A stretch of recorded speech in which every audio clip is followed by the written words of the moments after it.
కాంగ్రెస్ పై అసంతృప్తి ఉందన్నారు తెలంగాణ జనసమితి చీఫ్ కోదండరాం. ఈ విషయాన్ని కాంగ్రెస్ పెద్దల దృష్టికి తీసుకువెళ్తామని చెప్పారు. మున్సిపల్ ఎన్నికల పొత్తుపై కాంగ్రెస్ నేతలకు తమ అభిప్రాయం చెప్పామన్నారు.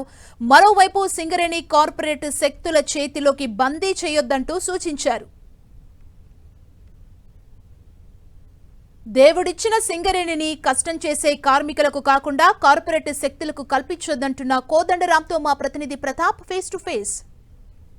మున్సిపల్ ఎన్నికల్లో తెలంగాణ జలసమితి దారి ఎటువైపు ఉండబోతుంది, క్యాడర్ ఏం చెప్తుంది, దీనికి సంబంధించి పార్టీ ఆలోచన ఏంటనేది ఆ పార్టీ అధ్యక్షుడు కోదండరాం ఉన్నారు, వారితో మాట్లాడదాం. సార్, 1-2 రోజులలో మున్సిపల్ ఎన్నికలకు సంబంధించి షెడ్యూల్ రాబోతుంది. దీనికి సంబంధించి పార్టీ ఏ విధంగా ఉండబోతుంది? పార్టీ ఈసారి ఎన్నికల్లో పోటీ చేస్తుందా, లేదంటే కనుక యథావిధిగా కాంగ్రెస్కు మిత్రపక్షంగా ఉండి వారికి సపోర్ట్ చేస్తుందా? మిత్రపక్షంగా ఉన్నాం కాబట్టి సహకారం అడుగుతాం. అది అడగటం మా బాధ్యత, సహకారం అందించడం వారి బాధ్యత కూడా అవుతుంది. ఇది మరి నిర్ణయం పెండింగ్లో ఉన్నది. ఏదున్నా పోటీ చేయటం అయితే అవసరమని మేము అనుకుంటున్నాం. ఈ పైసల రాజకీయాల్లో గెలుస్తామా ఓడుతామా అని కాదు. కొన్ని చోట్ల చాలా కష్టపడి పనిచేసిన కార్యకర్తలకు ఇది ఒక సందర్భం. ప్రజలతో తమకున్న సంబంధాలను కాపాడుకోవటానికి ఇది ఒక అవసరం కూడా. సరే, అసెంబ్లీ ఎన్నికలప్పుడు ఖచ్చితంగా అప్పుడు ఒక పరిస్థితి డిఫరెంట్గా ఉన్న సిచ్యువేషన్లో మీరు పూర్తి స్థాయిలో సపోర్ట్ చేస్తామని చెప్పేసి మీరు ఒక సీటు కూడా తీసుకోకుండా అవుట్ రైట్గా సపోర్ట్ చేశారు.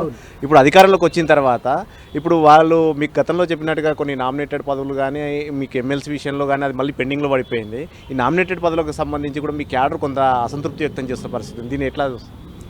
మూకుమ్మడిగా అందరం అసంతృప్తిని వ్యక్తం చేసినాం. ఇంకా మళ్ళీ దాంట్లో దాపరికాలు ఏమో అవసరం లేదు. ఏకాభిప్రాయము వ్యక్తమైంది. దీంట్లో ఇది కరెక్ట్ కాదు, బాగాలేదు ఇది అని. మాకు అసంతృప్తి కేవలము ఏదో పదవుల విషయం అనుకుంటే కూడా చాలా పొరపాటు. మేము మద్దతు ఇవ్వడానికి 3 కారణాలు ఉన్నాయి. నిరంకుశమైన పాలన పోవాలి, ఒక ప్రజాస్వామిక పాలన రావాలి. ఆ విషయంలో ఒక మార్పు అయితే జరిగింది. మాకు కూడా దానికి పట్ల విషయంలో సంతృప్తి ఉంది. రెండవది చాలా కీలకం ఏంటంటే, ప్రభుత్వము ఏదైతే ఉద్యమ ఆకాంక్షల సాధన కోసం పూనుకోవాలి అనేది, ఆ విషయంలో కూడా సమీక్షలో మాకు ఇంకా చాలా విషయాల్లో కూడా విధి విధానాల్లో ప్రభుత్వం కొంత చొరవ చూపవలసిన అవసరం ఉంది. ఆ విషయం మేము మాట్లాడుతున్నాం, చర్చ జరుగుతున్నది. ఏమవుతుంది అనేది కొంత మాట్లాడిన తర్వాత మళ్ళీ మేము దానిపైన కూడా ప్రకటన చేస్తాం.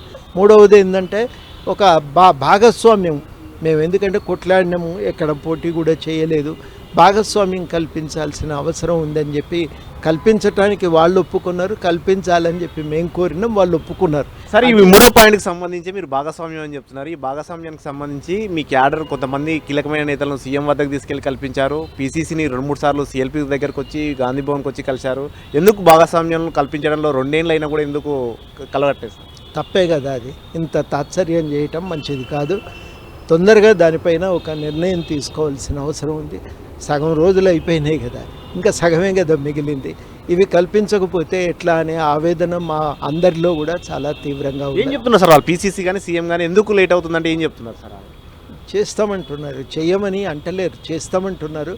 కానీ జాప్యం జరిగితే ప్రయోజనం ఉండదు కదా, తొందరగా జరగాలని చెప్పి మేము కోరుకుంటాం. సార్, ఇంకొక విషయం, ఇప్పుడు రాష్ట్ర రాజకీయాల్లో ఇప్పుడు సింగరేణి అంశం, ముఖ్యంగా నైనీ కోల్ బ్లాక్ అంశం ఒక 3-4 రోజుల నుంచి, గత వారం రోజుల నుంచి కూడా బాగా హాట్గా మారింది. ఈ సిచ్యువేషన్ మొత్తానికి సంబంధించి మీరు ఒక ఉద్యమకారుడిగా సింగరేణి పైన కూడా చాలా కాలం దాని మీద పూర్తిగా స్టడీ చేయడం కానీ ఉద్యమాలు కూడా చేసిన పరిస్థితి ఉంది. ఈ నైనీ కోల్ బ్లాక్లో కానీ సింగరేణికి సంబంధించి కానీ అవకతవకల్లో వస్తున్న వార్తల్లో నిజమెంత, ఏం జరుగుతుంది సార్? ఏ కారణం ఏదైనా కానీ నైనీ కోల్ బ్లాక్ చేయబట్టి సింగరేణిలో జరుగుతున్న కొన్ని విషయాలు వెలుగులోకి వచ్చినాయి. ఈ విషయమై మేము చాలా రోజులుగా మాట్లాడుతున్నాం. వాస్తవానికి మేము తెలంగాణ ఉద్యమ కాలంలోనే సేవ్ సింగరేణి అని కమిటీ వేసి ప్రొఫెసర్ జయశంకర్ గారి నేతృత్వంలో అప్పుడు కొట్లాడినాం. మేము ప్రధానంగా అడిగింది ఏంటంటే, ఓపెన్ కాస్ట్ పేరుతో టెండర్లకు, ప్రైవేట్ కాంట్రాక్టర్లకు మేలు చేసే ప్రయత్నం కుదరది. అండర్ గ్రౌండ్ గన్లు దవ్వితేనే సింగరేణికి ప్రజలకు ఎక్కువ ప్రయోజనం ఉంటుంది అనేది మేము మొట్టమొదట చెప్తూ వచ్చినాం. తెలంగాణ వచ్చినాక మారుతుంది అనుకుంటే తెలంగాణ ప్రభుత్వం కూడా అదే ధోరణి కొనసాగిస్తూ వచ్చింది. మరోవైపు కేంద్రమేమో దేవుడిచ్చిన వనరులను మేము ప్రైవేట్ వాళ్ళకి ఇస్తామని చెప్పి వాళ్ళ ఉత్సాహం వాళ్ళది. కాంట్రాక్టర్లకు అప్పచెప్పటం సమంజసం కాదు, సరి అయింది కాదు. దాన్ని తప్పనిసరిగా సవరించుకోవాల్సిందే.